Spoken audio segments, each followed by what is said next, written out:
السلام عليكم ورحمة الله اخواتي الاهلاوية في كل مكان، والجزء الثاني من حلقة مهاجم الاهلي اللي هنتكلم فيها عن اسكرينات للرد على بعض الزملكاوية المدلسين الكذابين. ونبدأ معاكم بدكتور جمال الظلم. دكتور جمال الظلم طالع يقول لك بعتبر ناصر منسي هو هداف الدوري لانه ما سجلش من ضربات جزاء واتلغى له هدفين. طبعا الكلام ده لما كنا بنقوله على زيزو كانوا بيطلعوا يرفصوا برجليهم ويعيطوا ويبربروا ويقرفونا، لكن لما الموضوع راح لناصر منسي هم بيحبوا يعتبروا حاجات كتيرة جدا. نادي اعتباري، يعني بيعتبر نفسه بطل ابطال افريقيا عشان كسب الاهلي في السوبر، بيعتبر ان بيراميدز بطل الدوري، بيعتبر ناصر منسي هداف الدوري، بيعتبر نفسه نادي القرن الافريقي، بيعتبر اعتبارات كتيرة جدا. يعتبر نادي اعتباري. فنو كومنت يا استاذ جمال العدل. نروح بقى لشادي عيسى اخو ابراهيم عيسى بتاع فيلم الملحد. يقول لك اخواتنا الاعزاء الكدابين، لما زيزو هيسافر اليوم للانضمام لمعسكر الاهلي في امريكا، هل هتكذبوا وتدعون ان الاهلي فاوض زيزو اليوم ووقع معهم اليوم وسافر اليوم؟ يا لكم من كذابين فعلا وقولا. للاسف كل واحد كتب ان الاهلي يفكر في التعاقد مع زيزو بعد نهايه عقده مع الزمالك ما هو الا شخص كذاب كذاب كذاب. والله ما حد كذاب ومختل ومدلس غيرك يا شادي. ليه؟ احنا يا جماعه كل الناس اللي كتبت ان الاهلي فاوض زيزو في الفترة الصغيرة دي في نفس اليوم وخلص معاه كل حاجة، هو أول حاجة الأهلي بيفكر في التعاقد أو بيفاوض. الأهلي ما فاوض. طب احنا فاوضنا في الفترة القانونية وده قانوني ما فيهوش أي مشكلة خالص. طبيعي إن أنت في الست شهور اللي في نهاية عقد اللاعب تفاوض براحتك إن شاء الله، حتى لو هقعد معاه في قلب نادي الزمالك في الكافيه بتاعه فاوضه، وده ما يخصكش، ده قانوني. تمام؟ أنت مشكلتك كلها في التوقيع. يعني مفيش نادي في العالم في الدنيا كلها بما فيها الزمالك اولهم، النادي طبعا احنا اتفقنا قبل كده ان هو ابعد ما يكون عن الشرف والنزاهه واي حاجه تخص هذا الامر، هيفاوض اللاعب في الفتره القانونيه ويستنى اخر يوم في الدوري عشان يمضيه. طبيعي الامضه بتبقى معاك من قبلها بشهر ب 15 يوم، بعد كده انت بتفعل الامضه دي بتطلعها. بغض النظر هي الامضه كلها محتاجه ايه. هو زيزو كان ماضي عقود مع شركه الكوره، دي عقود حتى لو انت بتلعب في الزمالك ما فيهاش مشكله، انا فاضي مع شركه كوره عقود اعلانيه مالهاش اي علاقه. لكن حتى يا سيدي لو زيزو وهو مروح من المباراه او هو في بيته حد راح له مضى العقد مش هياخد 5 دقائق قصه الامضه، ما هو الاهلي مخلص كل حاجه ومفاوض زيزو والموضوع خلصان. تمام؟ فهو لا حد بيكذب ولا حد بيدلس ولا اي الكلام اللي حضرتك بتقوله ده كله. احنا طالعين بنحفل عليكم كنوع من التحفيل، اللي هو يا اهلي انت لحقت تخلص زيزو النهارده، ده ما شاء الله ده الاهلي ادارته سريعه جدا فوضنا وخلصنا، ده كله نوع من التحفيل. يعني احنا شايفينكم هلاهيل فبنتريق عليكم مش اكتر من كده. محدش كتب عشان يثبت ان الاهلي فاوض ووقع لزيزو وعمل كل الكلام ده في خلال 24 ساعه مثلا.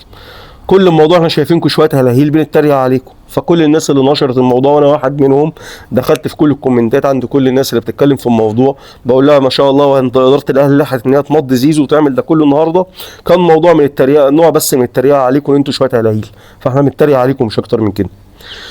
نروح لاستاذ عمرو الجرجيري بيقول لك تخيل ان في بدايه الالفيه قبل السوشيال ميديا والزيطه خدت منك الهداف التاريخي لناديك، اكتر لاعب حصل على بطولات في تاريخ ناديك، اهم لاعب في تاريخ ناديك، وخليته يلبس تيشيرت الزمالك، قصده على كابتن حسام حسن وكابتن ابراهيم حسن.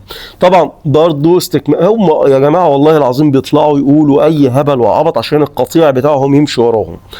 هو بيقول لك احنا خدت منك انت اول كلمه، اصلا اول كلمه في الجمله اللي بيقولها كذب وهبل، وهو عارف ان هي كذب وجمهور الزمالك عارف ان هي كذب، لكن هو لازم يهلله خلاص زي الديوك الرومي وخلاص وسط مع الناس بتاعتهم مع النخبه بتاعتهم.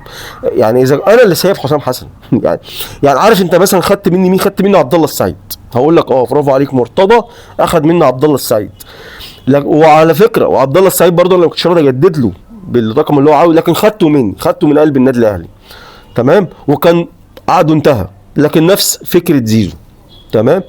لكن حسام حسن يا ابني احنا اللي ماشيين حسام، يعني النادي الاهلي اللي ماشي حسام حسن، فانت خدته ازاي؟ انت خدته فعلا. نروح بقى لواحد اسمه ماهر عبد العزيز بيقول لك التخلف بقى، ده بقى اللي بيفهم في الزملكاويه، فاهمني؟ يعني ده اللي بيفهم عندهم. بيقول لك ايه؟ بيقول لك القيمه التسويقيه للاهلي بعد تريزيجيه وزيزو اصبحت حوالي 54 مليون يورو. السؤال هنا، لو الاهلي خد الدوري والكاس وافريقيا وكاس العالم والسوبر الافريقي، هل كل هذه البطولات هتعوض ربع القيمه التسويقيه دي؟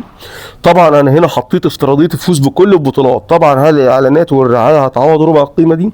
ما هو مش منطقي فريق مملوك للدوله للعبه ترفيهيه يعمل قيمه تسويقيه ب 54 مليون يورو ومدخلات كل البطولات ديت لا يتخطى 18 مليون يورو. ده طبعا لو فازوا بكاس العالم للانديه وافريقيا والسوبر، وطبعا ده في الاحلام.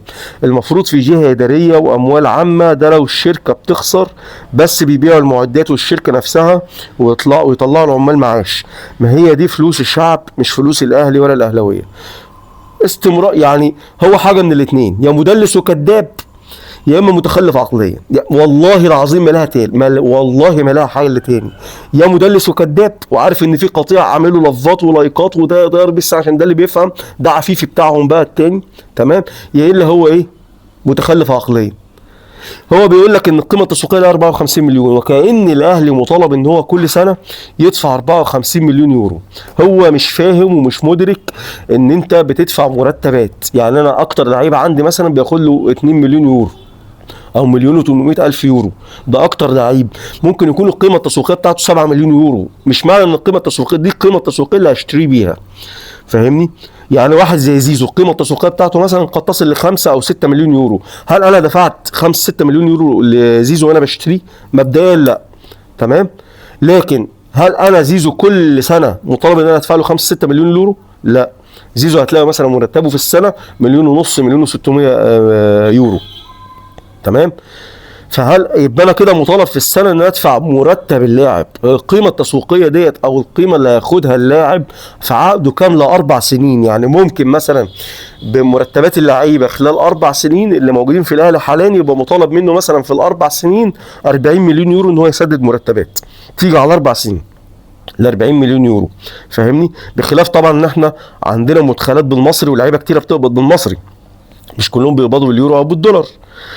فدي طبعا مش محتاج اشرحها، لكن عشان القطيع البهايم اللي مش فاهمين حاجه دولت يفهموا الكلام، لو في حاله ان هو كان متخلف عقليا مش مدلس، فانا بفهمه ان يا حبيبي مش معنى ان القيمه التسويقيه للفرقه 100 مليون يورو ان هو مطالب يدفع كل سنه 100 مليون يورو.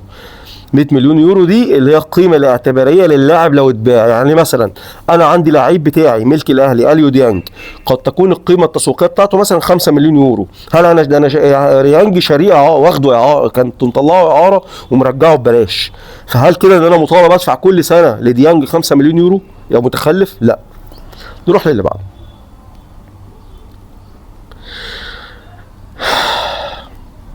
دونجا طلع يقول لك كفايه يا جماعه، كفايه دونجا، راعوا شعوري وشعور اهلي. انا سجلت 4 اهداف وصنعت 6 في لعيب رقم 6 في مصر عامل اللي انا عملته. خافوا على شعوري. شفتوا احمد رفعت حصل له ايه يا حبيبي يا دونجا؟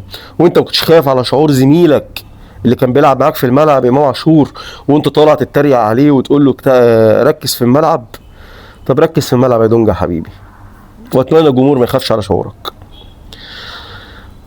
كابتن الخطيب كان وصى كده زيزو في شويه حاجات، بيقول له عايزك اسطوره وجمهور الزمالك على الراس. والله العظيم ما يتحط على الراس ولا حاجه. اول وصيه الخطيب لزيزو: جمهور الزمالك على راسك لاخر عمرك، صاحب الفضل عليك بعد الله هو هذا الجمهور، لا تخلط بين خلافك مع الاداره والجمهور، لا ترد على غضبهم فهذا حقهم، ركز في عملك فقط واحترم الجميع، بعد سنوات سيقدرون موقفك وان لم ترد على السوء بغير الخير، اريد ان اراك اسطوره يمتد عمرها ل10 سنوات. والله يا كابتن خطيب انت طيب قوي وما اتعلمتش من غلطك، والناس دي ما ينفعش تتعامل معاها بهذا المنطلق، لان هم هيفضلوا يشتموا. حتى ردهم على ده كان شتيمه فيك انت شخصيا مش في زيزو.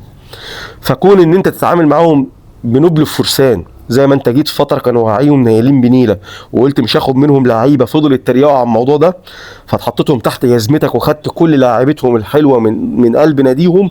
ما توصيش لعيب ان هو يعمل كده، ان هم قلات ادب. هو بقى اذا انت اكرمت اللئيم تمرده، هم دول لقمه ما ينفعش ان انت تكرمهم ابدا.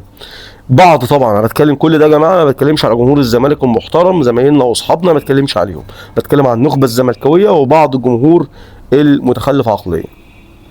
فانا بصراحه يا كابتن خطيب بطل تعامل معاهم من هذا المنطلق، اللي هم مش هيعتبروا كلامك ومش هيردوا الاحسان الا باساءه.